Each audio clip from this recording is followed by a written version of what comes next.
guys, welcome back to my YouTube channel. Today I'll be showing you all on how I normally do my makeup to work, especially during this upcoming peak season in the next few months.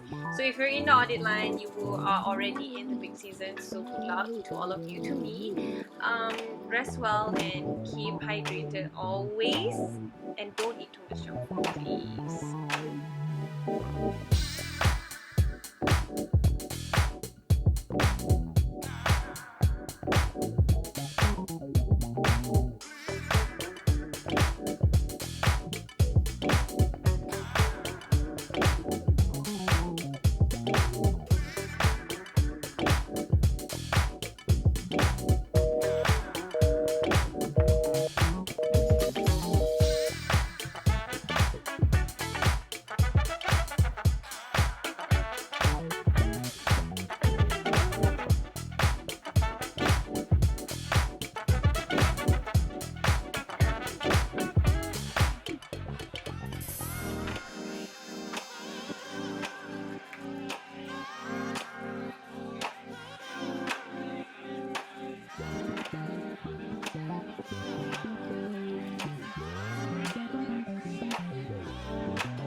who am I kidding? I am not gonna be doing my makeup like this because sis ain't got no time during peak season.